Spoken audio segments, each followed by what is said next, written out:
जब कोई शिप या वेसल समंदर में होती है तो उसको सिर्फ समंदरी तूफान और ऊंची ऊंची लहरों से ही मुकाबला नहीं करना पड़ता, बल्कि कुछ और अनएक्सपेक्टेड चैलेंजेस का भी सामना करना पड़ता है, जैसा कि पायरेट अटैक्स। और सोमालियन पायरेट्स इस काम के लिए दुनिया भर में मशहूर हैं। इंटरनेशनल मैरीटाइम ब्यूरो के मुताबिक हर साल शिपिंग इंडस्ट्री को 16 अरब यूएस डॉलर्स का नुकसान उठाना पड़ता है। इस नुकसान की वजह ट्रांसपोर्ट डिलेज भी हैं, लेकिन सबसे बड़ा फैक्टर पायरेसी पैदा करती है। सोमालियन पायरेट्स के अटैक करने की सिर्फ चंद लोकेशंस हैं। एक है सोमालियन सी, दूसरे नंबर पे आता है गाडाफुई चैनल, तीसरी और सबसे इम्पोर्टेंट लोकेशन है गल्फ ऑफ एडन। वो तमाम शिप्स जिनको एशिया से यूरोप जाना होता है, वो गल्फ ऑफ एडन को इस्तेमाल करके सुइज कैनाल के जरिए मेडिटेरेनियन सी में निकलती हैं। पूरी दुनिया की ट्रेड का एक बहुत बड़ा हिस्सा गल्फ ऑफ एडन को इस्तेमाल करता है, जिसमें सबसे ज्यादा ऑयल ट्रांसपोर्ट वेसल्स होती हैं, और यहीं पर सोमालियन पायरेट्स के हमलों का खतरा रहता है। नाजरीन, पिछले कई सौ नहीं कई हजार सालों से पायरेसी शिपिंग इंडस्ट्री के लिए एक बहुत बड़ा मसला रही है। पहले पायरेट्स इतने एडवांस्ड नहीं होते थे, लेकिन अब मॉडर्न टेक्नोलॉजी की मदद से जहां पायरेट्स भी एडवांस्ड हुए हैं, वहीं एंटी पायरेसी टेक्निक्स और वेपन्स भी एडवांस्ड हो चुके हैं। गुड्स ट्रांसपोर्ट वेसल इनका मेन टारगेट होती है, क्योंकि इस किस्म की शिप में कम से कम क्रू होता है, जबकि इनमें करोड़ों डॉलर की मालियत के गुड्स जा रहे होते हैं। ज्यादातर पायरेट्स का टारगेट शिप के क्रू को मारना नहीं, बल्कि वो शिप पर अपना कब्जा जमा कर या कैप्टन को किडनैप कर लेते हैं, या फिर पूरी शिप को होस्टेज बनाकर शिपिंग कंपनी से लाखों डॉलर्स की डिमांड करते हैं। ये एक दो नहीं बल्कि कई बोट्स में सवार होकर आते हैं, जिसमें पायरेट्स की तादाद हजारों में भी रिकॉर्ड की जा चुकी है। सबसे पहले तो ये वेसल के करीब पहुंचकर गोलियों से कैप्टन को डराते हैं, ताकि वो शिप को रोक ले। याद रहे कि कैप्टन का काम सिर्फ शिप को एक जगह से दूसरी जगह लेकर जाना ही नहीं, बल्कि वेसल की सेफ्टी भी कैप्टन की जिम्मेदारी होती है। उसके बाद ये वेसल के ऊपर चढ़ने के लिए ग्रैपलिंग हुक्स का इस्तेमाल करते हैं। ऊपर चढ़ने के बाद सबसे पहले ये कैप्टन और क्रू को होस्टेज बनाते हैं, या फिर कई केसेस में पूरी वेसल को ही किसी अननोन लोकेशन पर ले जाते हैं। एक बार करोड़ों डॉलर्स के सामान वाली शिप इनके कब्जे में आ गई, फिर इस बात के काफी ज्यादा चांसेस होते हैं कि शिपिंग कंपनी चंद लाख डॉलर्स देकर इनसे जान छुड़ाए। पर ऐसा नहीं है कि प्राइवेट शिप्स इस किस्म के हादसात से बचने की कोशिश ही नहीं करती। पायरेट से बचने के लिए आजकल की मॉडर्न शिप्स भी किसी से कम नहीं है। जब किसी वेसल को खतरा होता है कि पायरेट्स उनके करीब आ रहे हैं, तो सबसे पहले उनको करीबी कोस्टल सिक्योरिटी अथॉरिटी को इन्फॉर्म करना होता है।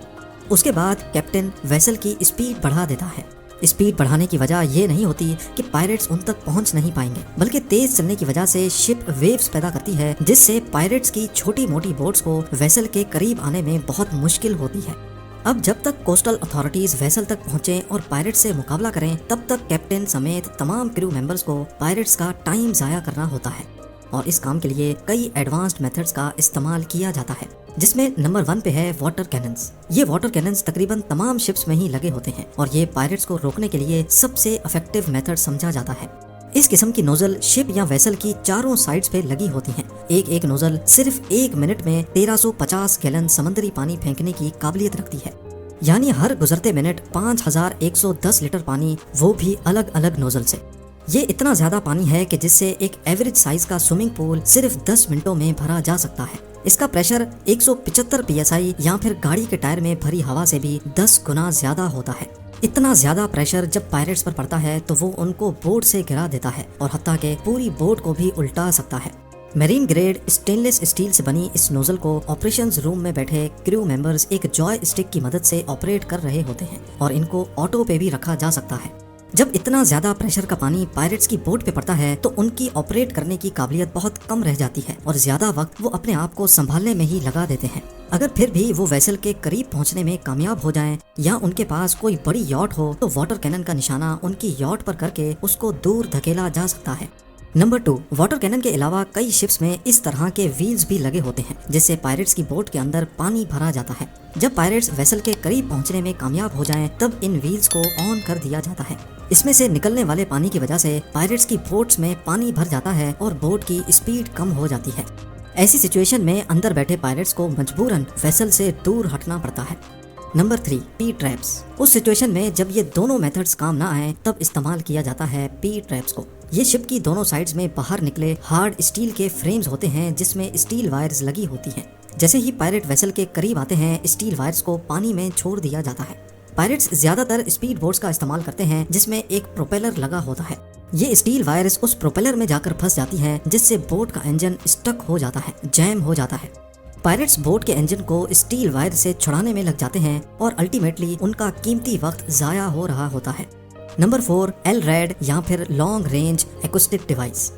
ये खास डिवाइस असल में ऐसी साउंड बीम जनरेट करती है जिसको सुनते ही इंसान दूर भागना चाहता है। इसकी रेंज 5 किलोमीटर तक होती है और ये कुछ इस तरह की आवाज पैदा करती है।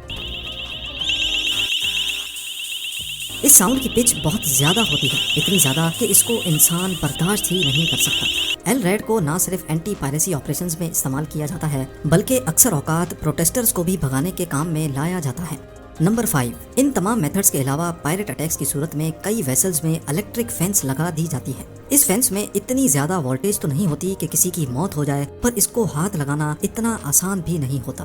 पर क्योंकि ये फेंस अगर हर वक्त वेसल पे लगी रहेगी तो शिप पर बैठने वाले परिंदे भी मर सकते हैं। इसी वजह से अटैक खत्म होते ही इसको वापस फोल्ड करके बंद कर दिया जाता है।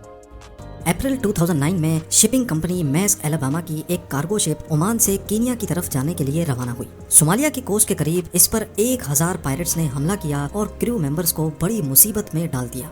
ये 200 सालों में पहली बार हो रहा था कि पायरेट्स ने किसी अमेरिकन शिप पर हमला किया हो। इस शिप में 21 क्रू मेंबर्स थे, जिसमें शिप कैप्टन रिचर्ड फिलिप्स भी शामिल थे। क्रू ने पायरेट्स को शिप के करीब आने से रोकने के लिए फ्लेयर्स भी फायर किए और वाटर कैनन का भी इस्तेमाल किया, लेकिन 2 सोमाली पायरेट्स शिप पर चढ़ने में कामयाब हो गए। उन्होंने डेक पर जाकर शिप को अपने कंट्रोल में लिया और कैप्टन समेत क्रू मेंबर्स को होस्टेज बना लिया। पायरेट्स ने कैप्टन को गन पॉइंट पे लाइफ बोट में बिठाया और उसको किडनैप करके भाग निकले। उनकी डिमांड $2 मिलियन थी और इसी के बदले वो कैप्टन वापस करेंगे। यहाँ आपको बताते चलें कि लाइफ बोट में लिमिटेड फ्यूल होता है और जाहिर है इस कंडीशन में वो ज्यादा दूर नहीं जा सकते थे। नेवी ऑफिसर्स ने लाइफ बोट का पीछा किया। उनका मकसद था कि पायरेट्स को कोस्ट तक ना पहुँचने दिया जाए, क्योंकि अगर वो कोस्ट तक पहुँच गए तो फिर सोमालिया जैसी करप्ट कंट्री में उनको ढूंढना नामुमकिन हो जाएगा। नेवी ने एक हेलीकॉप्टर डिप्लॉय किया जो लाइफ बोट के करीब लो फ्लाइंग करके विंड स्टॉर्म पैदा कर रहा था। इससे पानी की लहरें लाइफ बोट को कोस्ट पे आने से रोक रही थी। बिला आखिर एक अमेरिकन शिप को लाइफ बोट के रास्ते में खड़ा करके उसका रास्ता रोक दिया गया। उनका सिर्फ एक ही मकसद था कि पायरेट्स का टाइम जाया किया जाए ताकि लाइफ बोट का फ्यूल खत्म हो सके। 80 घंटों के बाद आखिरकार फ्यूल खत्म हुआ तो पायरेट्स नेगोशिएशन के लिए राजी हो गए। उनकी डिमांड थी कि उनको सोमालिया के कोस्ट तक पहुंचाया जाए, वरना वो कैप्टन फिलिप की जान ले लेंगे। लाइफ बोट में टोटल 3 पायरेट्स थे, जिन्होंने एक कैप्टन को यरगमाल बनाया हुआ था। अगर नेवी ने एक भी गलत कदम उठाया तो इसका नतीजा कैप्टन की मौत होगा। नेवी ने 3 स्नाइपर्स मंगाए, जिन्होंने फैसला किया कि वो 500 मीटर की दूरी से एक साथ तीनों पायरेट्स को खत्म करेंगे। पोजीशन सेट करने में और सही टाइम के इंतजार में कई घंटे लग गए और आखिरकार वो वक्त आ ही गया जब तीनों पायरेट्स एक साथ स्नाइपर्स के निशाने पर थे। तीनों ने एक साथ अपना ट्रिगर दबाया और बिला आखिर पायरेट्स को मारकर कैप्टन रिचर्ड फिलिप को बचा लिया गया।